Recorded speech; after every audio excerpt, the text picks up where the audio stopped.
রেমালার update এখন পর্যন্ত বাংলাদেশ থেকে প্রায় কাছাকাছি 150 কিলোমিটার মতন দূরে আছে আর কি, বাংলাদেশের যে উপকূল আছে উপকূল থেকে।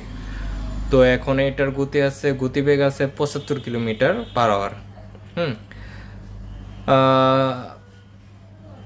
এখানের যে তথ্য অনুযায়ী বোঝা যায় যে আজকে সন্ধ্যা নাগাদ আমাদের বাংলাদেশের যে উপকূলগুলো আছে ওইখানে আঘাত আনবে। তো উপকূলের যে বাসিন্দাগুলো আছে যারা আছে সবাই একটু সতর্ক অবস্থানে থাকেন এবং সবার মতো ভালো যে জায়গাগুলোতে আপনার বিপর্যয় আসবে না ওইখানে চলে যান, ঠিক আছে।